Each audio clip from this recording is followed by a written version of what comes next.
Good morning, everybody. This is Emily from Grammy's Garden. I decided while I was out here working in my garden to do a little garden tour. So I'm going to show you, I'm actually out here fertilizing my tomato plants, and I'm putting down some granular fertilizer, all-purpose, and then I'm going to do some fish emulsion on top of that. The ground's very wet here. We've had overcast skies and small amounts of rain for almost a week off and on. So I'm going to show you how here in zone 6A, and today's the 27th, I think. It might be the 28th, I don't know. But anyway, I came out to fertilize and to harvest a couple cabbage heads. I'm gonna make some kraut today. The cabbage is doing great. My broccoli is practically a failure this year. I think I did what I normally do, which is I overplant. And I think I paid for it. But also we had some 88-degree days about 3 weeks ago, and I think it's maybe bolted. So I'm going to show you what this beautiful lush garden looks like. And I'm already harvesting. I'm actually pulling spinach too because it's bolted. So the heat's off for now, but it's supposed to be back shortly. So it'll be in the 80s, I think, toward the weekend. So I'll show you this. All right, I'm starting here because I wanted, in talking about the heat that we've had and things bolting. Look, I planted this garlic. I planted it in late October, early November. I'd have to look at my journal, but I already have scapes. And usually about 3 weeks after you have scapes, it's time to harvest. As you can see, I have lots and lots of leaves on these, which the leaf denotes usually the amount of cloves that you're going to have in a bulb. So I may harvest garlic scapes today, but I have kind of a lot of different projects I need to do. So here's this bed, which has been my spinach, and look at that, the spinach has also I see that I was referring to the flowering. Yes, my spinach has flowered, but it's over to the right. You can see that. The white flowers you see are actually the radishes flowering, and it really does draw in pollinators. And we had warm days. And if you all remember, and you go look at some of my videos, I feed bees. And my daughter has a farm in another county and here in Missouri. She's a beekeeper, but as far as the wild bees, she's not seeing, or the bees that she's not tending, she's not seeing hardly any of them around either. So I think she said she saw a few, but I haven't seen any here. So we had a very rough winter. I think we're minus 11 degrees Fahrenheit at one time. So, in a week of very cold temperatures. So you can see here, back to what I've got in this bed. I've got some nice looking cabbages. I'm gonna check this head here. This was one that I thought I need to go ahead and get in. I think it's, let's see, let's get out here a little ways. It's beautiful, it's just really firm. That I'm gonna take that one. This one I think is gonna keep on producing a bit. It's still pretty soft. That's kind of what I go by. Keep in mind, I'm just a backyard gardener. Oh, I have a new dog, and I put her in the house because she went down to this waterway behind me here, this pond, and without permission, and I've only had her, let's see, 3.5 weeks or so. So I'm having to teach her that you don't leave the mama, you don't leave her, and I'm trying to work with her off leash. So to get back to gardening. This is volunteer dill that came up. I've got dill all over this garden. Have y'all ever seen volunteer nasturtium come up between boards? This is between 2 boards, and I had a big nasturtium in there that just took over the bed in the winter or in the fall, and left some good seeds behind. And I didn't have to plant nasturtiums this year. I transplanted one that was a volunteer.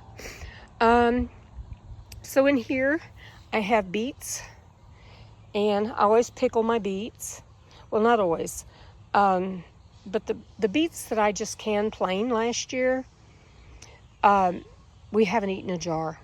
So if it does get eaten, I'm going to be the one eating it. My family doesn't really care for beets unless they're pickled. And my carrots are looking great. You can tell I don't thin stuff a lot. The older I get, the more I take out certain things that I used to do so I can conserve energy from other things. Here on my cattle panel on each side, I have snap peas, sugar snap peas, and they're blooming really pretty, but I am going to feed them today. And in every bed, almost every single bed, I've got onions growing. These are candy onions. I got them I got the starts at a local greenhouse, not too far from here. It's not exactly local, but it's about a 30-minute drive. And I didn't start my own tomatoes indoors this year. I started my brassicas indoors. And the cabbages are great, but boy, oh boy, the having these broccolis bolt and have these small heads is a disappointment. But that's just gardening, right? So in this bed, I always plant marigolds, even though people say it doesn't really work. I think it does. So I have, on this side, I have 2 celebrities. Let me get where you can see this a little better. I have 2 celebrities, and then I have a big beefsteak type, and then the next one is on the end there,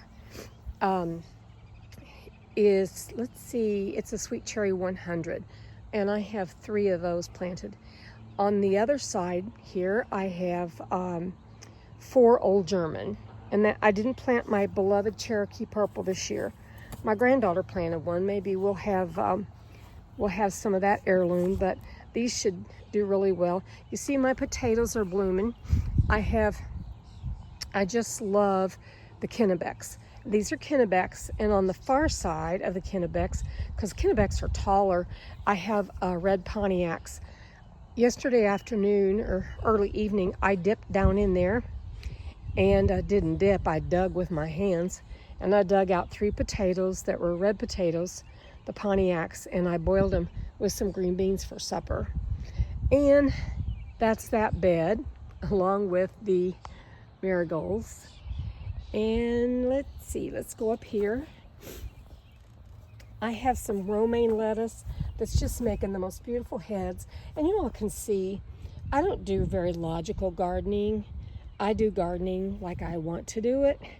I watch all the videos and I pay attention, but I really overplant. And I hate to pull lamb's quarter, because lamb's quarter probably has more vitamins than the stuff growing next to it. And so every now and then I'll leave some lamb's quarter. I grew up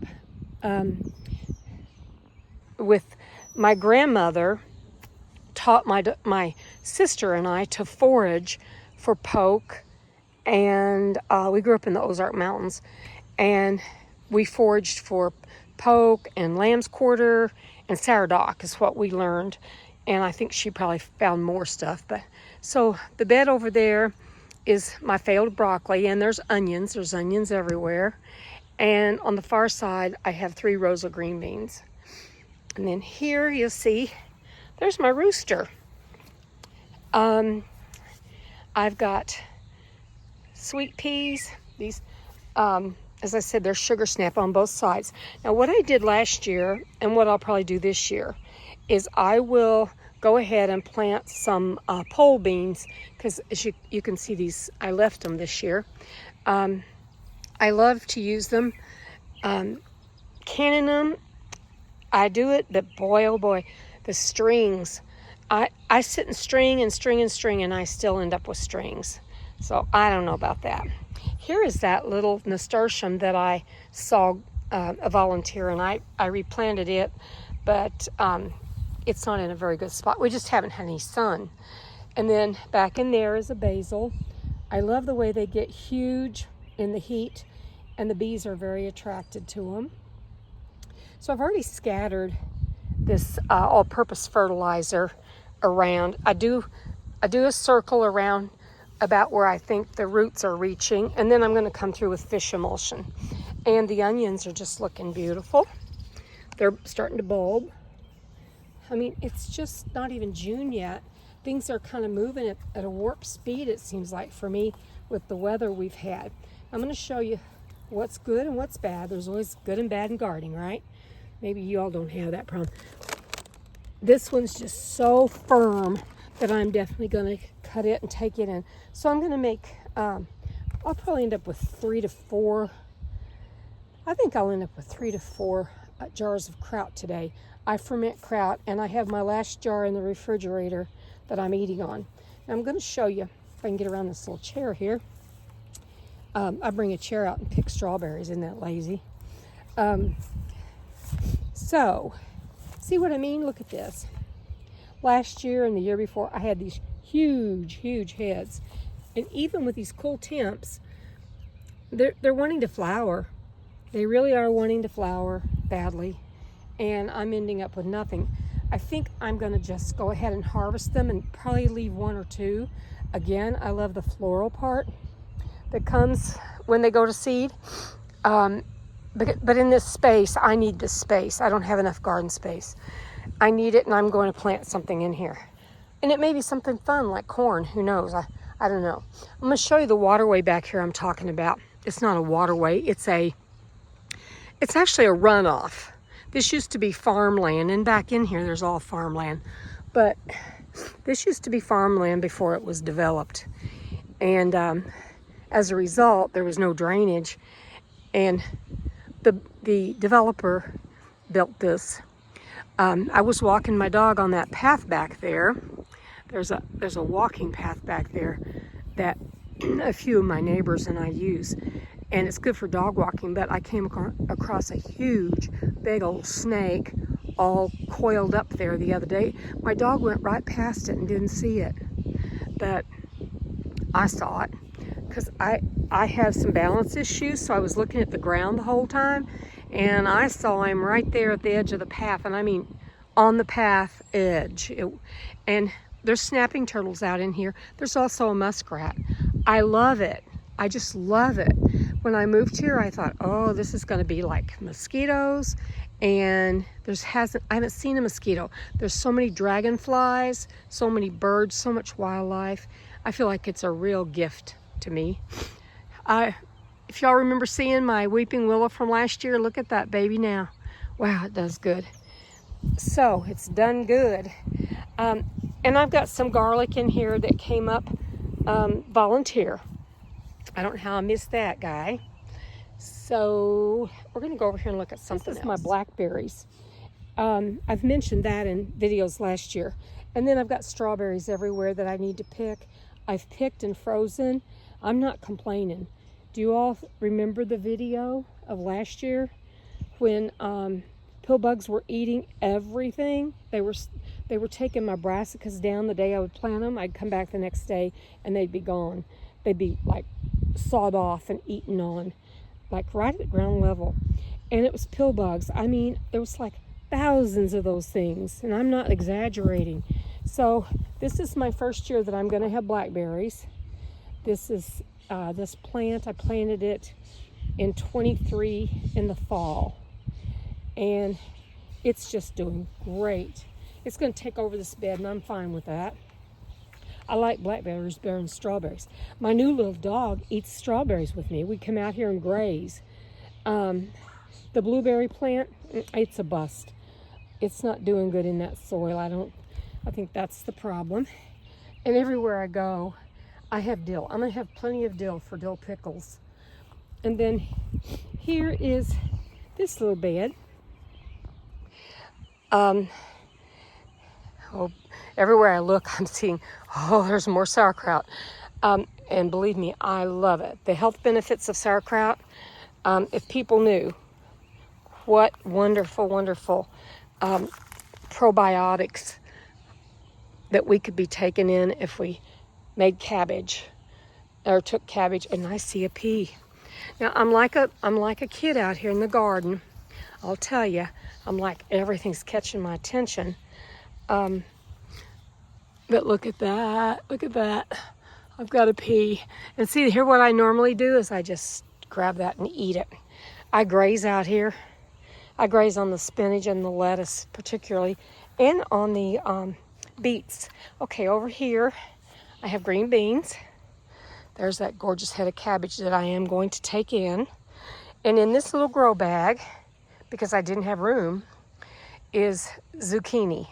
I planted it 2 days ago, so we get real hot here in the summer, real hot. It's, we'll have 110 heat indices with no problem at all. So we're not quite done, and up on my patio I've got 2 beautiful tomatoes. They're sweet cherry. I like having them right outside the door like that. I can just go out and grab it. Over here I love Gomphrena, and I decided I found a Gomphrena plant, but I got a borage plant. Now let me tell you, these 2 borage plants were small, and I put them in here and they're just taking over. I got them for the bees and can't find a bee. Surely they will come. I just trust that. So here's the red Pontiacs through here, and these are Kennebecs, and over here are Kennebecs. And I think you all have seen my garden. So I'll turn this around and wish you all a happy day. And I always like to end my videos with, look at this beautiful world the Lord's made. You have a great day.